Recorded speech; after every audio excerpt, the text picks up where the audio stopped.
Hello, it's your boy Davidoff. I have got my LG CX OLED TV ready to go, and my 4K Blu-ray player down here, also LG, ready to go for this.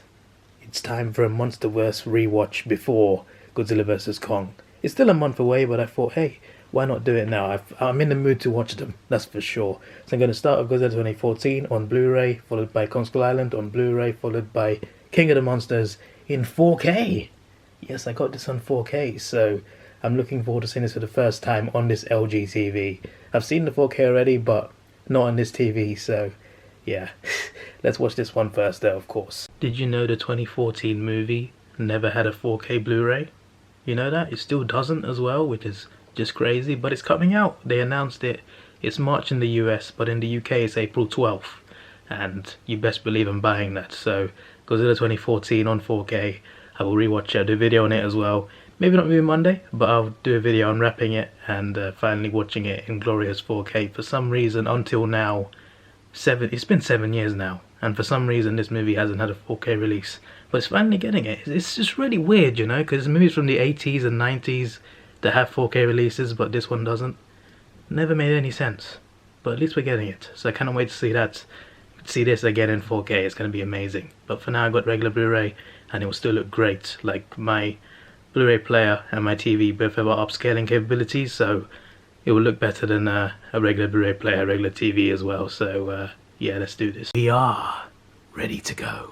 I don't think I ever mentioned this in any video before, but I love the score behind this, you know? Like even the way the credits start. I just love how intense it is. Like this movie's a pretty dark Godzilla movie, and I just love how it's done. And the theme song, like the score in general, is part of it. Like it's so good. You know, there's a lot that I forgot about the start of the movie, so I'm glad I'm rewatching this. You know, a bit of a refresher. I remember almost every Godzilla scene, but the beginning, like the first 20 minutes, I don't remember too much of it. So it's a good rehash. Every time I see this movie, I love it. I just love the way it's done. I know there's a lack of Godzilla, and it's understandable, that criticism, but I think when he's there, it makes up for it for sure. And I cannot wait to see him. Also, yes, it does look good on this TV. I don't know if you asked that, but I asked that. And this 4K Blu-ray, it's not a 4K Blu-ray, sorry, it's a regular Blu-ray.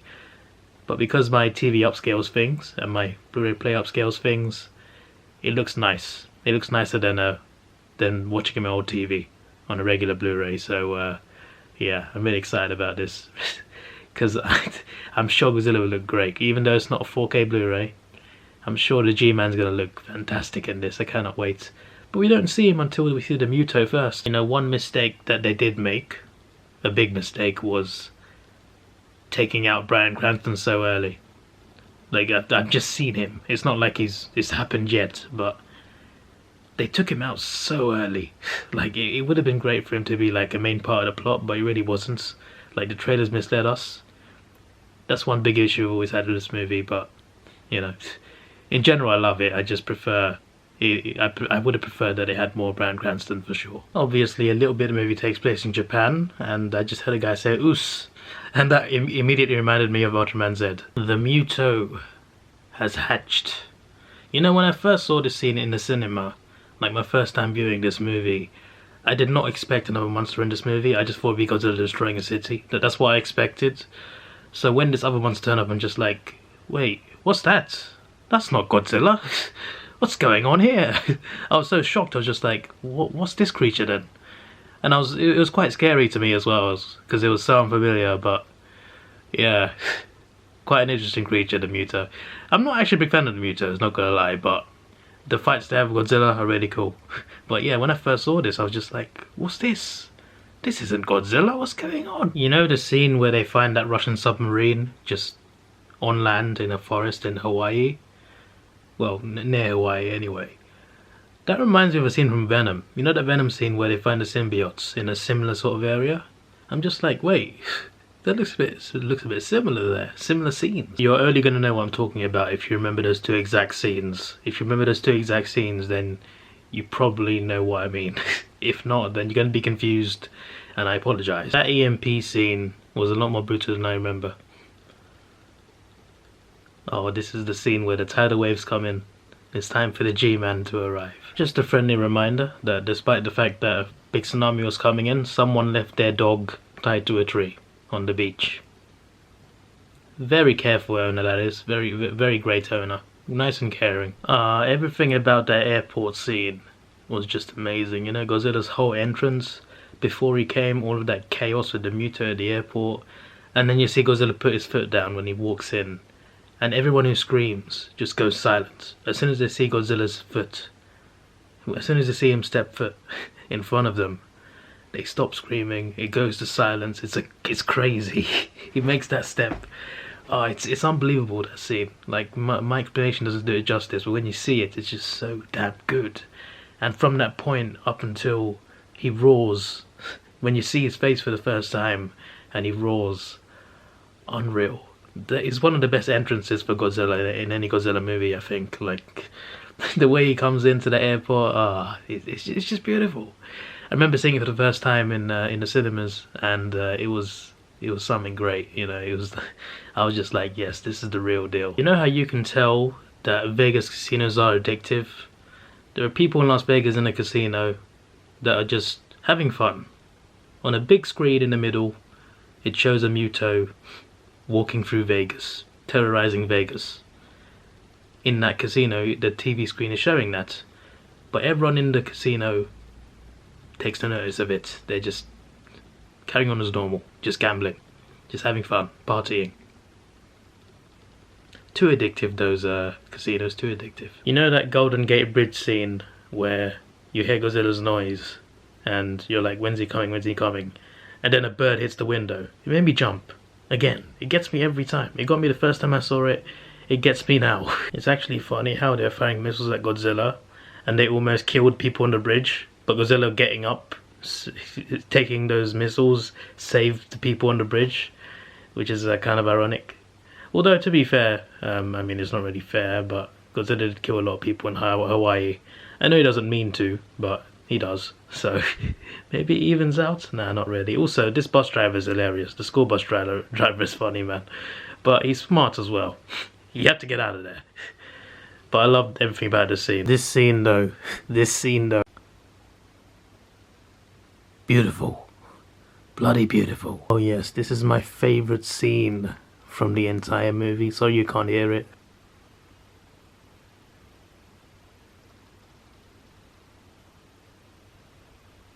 You can see it for yourself on YouTube. It's called Godzilla Chinatown Roar. Just search for that and you'll see the roar itself. It's unreal. Like, when I first saw that roar in the cinema, in IMAX, I watched it in IMAX for the first time. Words cannot describe how loud it was. It was literally shattering sound. It was so loud, and it wasn't just because it was IMAX. IMAX did play a big part of it for sure, but it's like nothing I'd ever heard in a cinema before. You know, you felt the vibrations in the cinema screen. Deafening. It was deafening. I wish I could explain it to you, but you would have had to have seen it in cinemas as well, on release date in IMAX, to know what. Not even release date, just when it was out in cinemas in 2014. If you saw it in IMAX too, you would know what I meant by that roar. If you didn't experience that, I'm sorry, okay, because you missed out on something. But my word, when I first saw that roar, it was something else. And it's great to rewatch it every time. It's great to rewatch it, but I always remember, every time I see that scene, that roar in Chinatown, I always think back to the first time I saw that roar and how mesmerized and amazed I was by it. And I'm losing my words here, but I was literally sat at the back of the screen as well, like right in the back row, and it was still bloody deafening. I know there's speakers everywhere, but you get the point. It was unbelievable. Unbelievable. One of the best cinema experiences I've had with a movie, with any scene. Like, that was something. Oh yeah, and how could I forget his first atomic breath scene in the Monsterverse? This is a big thing for me because I didn't know you could do that at that point, because I wasn't a Godzilla fan at that time. This was my first real exposure. Like, I watched 1998, but you know, it wasn't the same, was it? This was my second ever Godzilla movie after 98. So I didn't know you could do atomic breath. So I was just like, whoa, what is this? What's this blue fire? What's going on here? But yeah, it's just so cool. It gets cooler every time. Now I understand it more. It's just, it gets cooler every single time you see that. The way Godzilla kills the male Muto is brutal, by the way. Absolutely brutal. Man just tail whips him into a building. To be fair, the way he kills the female one is pretty damn brutal too. Atomic breath straight down her throat. That's weird that's crazy out of context, to be fair. But still, the way he kills them are ultimate knockouts. And it's over. That final scene as well, when he roars and goes back into the ocean, that was pretty nice too. Pretty much every scene he's in is awesome. It makes the movie, really. But yeah, loved it. Rewatching it for I don't know how many times now, but it's just great to watch, and I cannot wait to see the 4K version that comes out in April. Until then, I'm going to hopefully enjoy the rest of the Monsterverse, and hopefully King Kong v Godzilla, sorry, Godzilla vs Kong, wrong movie there, is a great one next month. But for now, up next is Kong Skull Island, so let's do this. Oh yes, I believe I'm ready. It's actually the night after I watched the previous movie, by the way, but here I am. First of all, I'm only watching a regular Blu-ray, but this movie looks so good on this TV. I just had to say that, alright, because it's true. And also, when Kong first, you know, not when he first arrives actually, that's at the start of the movie, but I mean like when they pull up to the island with all the helicopters and then you see Kong rising up. It's an amazing scene, and it looks great in 4K as well. Also, that spider scene is freaky. Every time you see a monster in this movie, the detail is unreal. Like, not just the main monsters, just the side monsters that are there for a few minutes, a few seconds. They look good. The detail on Kong is elite. Like, he looks really good. The skull crawlers look scarier somehow. It's great. They look great on this TV. They're the best part of this movie. Just like in the Godzilla movie, the best part was the monster battles. The human characters in this movie, just like the Godzilla movie, they're not that great. They're not really that entertaining. I'm here for the monster battles. Story-wise, in terms of the human side of it, not so much. I actually care more about the soldiers than a lot of the main characters. I guess the soldiers are main characters, but I mean like aside, I mean the scientists and, you know, Tom Hiddleston's character, Brie Larson's character, and obviously the Monarch people as well, the scientists, etc. I care more about the soldiers than them, which shouldn't be the case, should it? But the best human character is easily Samuel Jackson's character. He is... he just wants to kill Kong the whole time. He's not scared of anything either. He doesn't fear Kong, doesn't fear anything. It's a crazy type of character. He's clearly been through it all. For a soldier from the Vietnam War to be this cold and calculated. I love it. He's just entertaining. A few of the other soldiers as well are really entertaining, but as a whole, the human characters just, they're not it in this movie. They're really not. The way those birds drag that man into the air and rip his limbs off in the sky, brutal. The man got one of his arms, was it his arm or his leg? He got one of his arm or leg off, like torn off by the birds in the air, and he's still alive. He's still screaming alive. I love it. I was just talking about human characters, but to be fair, that skullcrawler scene in Kong's parents' graveyard, right? The part of it where there's green smoke and Tom Hiddleston's character is slicing up birds with a sword. That is bloody good. That is such a good scene. That is really cool. That is badass. I forgot that scene completely. I'm just like, oh yes. Yes. That's what I want to see from humans. So when Hank mentions those giant ants on the island, I googled it. I'm just like, I don't remember those in the movie. And it confirms that it's not shown in the movie, it's just mentioned. Why mention giant ants that make bird noises if you're not going to show them? A bit disappointed there. I don't remember this detail last time. So the big one has woken up. Also, I heard a theory. I don't think it's really a theory, but I think the big one in Skull Island is not actually the big one that killed his parents. Apparently the big one is turning up in Godzilla vs Kong. Like, there was a confirmed kaiju that is a skull crawler, and it's bigger than the big one in Skull Island. I don't know how long it's in the movie, but yeah, the real big one apparently we haven't seen yet, and I've seen a design of it. It's pretty cool. I'm sure you can find it on YouTube somewhere. So yeah, aside from that though, I mean, it kind of takes away from this movie in a way, but it's still awesome. You know, it's still awesome. A lot of soldiers die in this. You know, I think it might be because a lot of this movie's in daytime, but the monsters really do look a lot more detailed than I remember. It might be because it's daytime and it's bright. Maybe that's why. Still, like, I'm more impressed by the CGI in this than Godzilla. And I loved Godzilla. I prefer that movie, but I don't know, this one just visually looks nice. Yes, sir. Yes, sir. I love how the soldier who's been missing on the island since World War II, up until the 70s, turned up to his house, and his wife automatically recognized him, even though it looks completely different. It's what you call true love. I love how the after credit scene is done, because it sets up, you know, the bigger universe between Godzilla and Kong, and I just love how they tease it. Like, it was a really cool teaser. When I first saw it in the cinema, it was awesome, and I cannot wait for Godzilla v Kong, man. I was so excited for King of the Monsters as soon as they announced it, and this after credit scene from this movie really hyped me up for those two movies as well. So yeah, they did a good job of setting up the universe with these two movies, 2014 and Kong Skull Island. I think these two movies did a good job of setting these characters up, these two Titanus characters up of Kong and Godzilla, to finally have all these crossovers. And yeah, they've done a good job, and I hope that Toho can let Legendary continue this universe, because it's, I mean, they're going to continue it anyway, regardless, but hopefully with the rights of Godzilla as well. And that's what I'm hoping for. Obviously the rights end after Godzilla vs Kong. Hopefully Toho can let the rights continue, so we can still have these two monsters in the same universe, because I want to see them team up, maybe fight each other again, I don't know. But we haven't seen them fight once yet, so we'll see that first, but I want to see them both alive in the same universe in future movies, so I hope that happens. Anyway, King of the Monsters will be next, and I'll do that another day, because it's 3:30 in the morning and I got work tomorrow or today. Alright, it's a couple nights later, it's time to finish this. It's time for Godzilla, King of the Monsters. I love this movie, and I got it in glorious 4K on this LG TV, which means true 4K and true Dolby Vision. I'm excited to watch this for sure. It looks beautiful in Dolby Cinemas, in IMAX.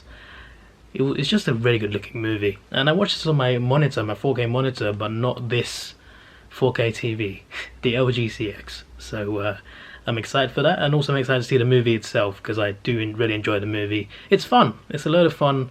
The human scenes not so much, to be honest, but the monster scenes I think make up for that. They do cut away too many times from the monsters, but still, having said that, they did a good job, I think, and it's just really fun movie to watch. It really is. So yeah, let's get into this. I'm sorry, but they should have chosen a better photo for the title screen. This is a good photo, but this movie had a lot of great shots and great scenes. They could have used any of them, or even a video. But this is not the best photo you could have picked. I'm just saying. I love how they advertise their monster movies within this. I think that's Pacific Rim, Clash of the Titans. It was a pretty good movie, to be fair. I enjoyed it. Kong Skull Island. Don't recognise that cover. The Meg. Godzilla 2014. What's that? What's that? No idea. Anyway, let's actually watch this movie. So a few things. Haven't seen much of the monsters yet. Just a few scenes here and there. Godzilla's intro and Mothra's scene. I gotta say, the comedy in this is very cringy. I still love the movie, but geez, the comedy is super cringy. Also, a word of appreciation to the score of this movie. The theme and the score, the theme songs for each Titan, for King Ghidorah, Mothra, Godzilla, Rodan, the way they do the theme songs are so good. The score of the movie in general, like the general score, is just elite. Like, it deserves a lot more credit than it gets. Like, it's one of the best parts of this movie. Aside from the monsters, the score is unreal. The score is just unbelievable. These monsters look incredible. They look incredible. They already do. But in 4K, it's just great. It's just great. Better in the cinema though, for sure. I tell you what, the Rodan chase scene, Rodan's introduction and entrance, and then chasing those planes over the ocean. The best scene in the movie, in my opinion. That's my favourite scene in the movie. Rodan's chase scene with the planes. For me, that's my favourite part of the movie. Like, I came to this movie to watch Godzilla and King Ghidorah, but Rodan came in and stole the show, bro. He stole the show. He's a show stealer. and he's bloody cool. That scene, I just love it. I always like rewatch that scene on YouTube because it's so good, and seeing it in 4K is great as well. But I just love everything about that scene, man. The way it's filmed, the way it's done, the theme song that's playing, the score, Rodan himself being so crazy big. It's great. It's great. Fast-paced action. Godzilla was really about to murder King Ghidorah in the ocean, you know. He really had him. He ripped one of his heads off. Ghidorah was getting defeated, and the humans had to ruin it with the oxygen destroyer. They just had to. They just flipping had to. This scene is incredible, by the way. Absolutely incredible. And this scene is beautiful. Gonorrhea joke just sums up the comedy in this movie. Madison just vented. That's a bit sus. Unreal. Also, on that scene where... Okay, my 4K... Literally just as I started speaking, my 4K Blu-ray just glitched a little bit. It froze and then it continued. Had like a little static. That was weird. Anyway, when he shoots his atomic breath into the air, where does it go? Like, he's shooting into the sky, so where does he shoot it to? I just had the same problem again. What's going on? What's happening? It's like one of these things where your TV aerial just stops working, but this is a 4K Blu-ray for a player. What's happening? I ejected and put it back in, and it seems fine now. I've had a sort of issue with it, like with some Blu-ray 4K, just the 4K ones actually. They're freezing, and then it just stops working. I think my player might be a bit faulty, but why is it just in the 4K ones? It's happened with like 3 different ones as well. Lord of the Rings happened once. Anyway, this isn't supposed to be about that. While I watched these awesome Boston scenes, I actually Googled it and I saw a Reddit post, and apparently because 4K Blu-rays are made through some sort of layers, I don't know I don't know what it means, but apparently it's made through layers, and there's certain parts of the movie where it changes layer, and that's why it stutters, because it stutters. And I have not explained it well, okay? I'm trying to concentrate on the movie, but yeah, apparently it's something to do with the Blu-ray. Like, it could be to do with the player, but there's not much you can do about it aside from change the player completely. But apparently, like, it's a specific part of the movie where it does that, or could do that. It might not do that for some people, but for some people it does. So it kind of makes sense, because I remember watching Lord of the Rings, it always stopped in the same scene. Warrior always stopped in the same scene. This one stops in a specific part of the movie. No problem since or before. So the scene where Ghidorah lifts Godzilla up in the air and drops him, when they're in the sky and the moment he drops him, that shot is unreal. It's unreal. Fire Godzilla. Unreal. You know, Kong is very lucky that he doesn't have to fight Fire Godzilla, because in that form Godzilla would fry him to his bones. He'd be done in 2 seconds. If he ever reached this form in Godzilla vs Kong, it's over for everybody. So I think Kong would be lucky not to face this version of Godzilla. Just the normal version will do. Long live the damn king. So yeah, I bloody love the Monsterverse, man. And watching this movie on this TV in 4K was great, apart from that slight stutter. But yeah, I really enjoyed all of these Monsterverse movies every time I see them.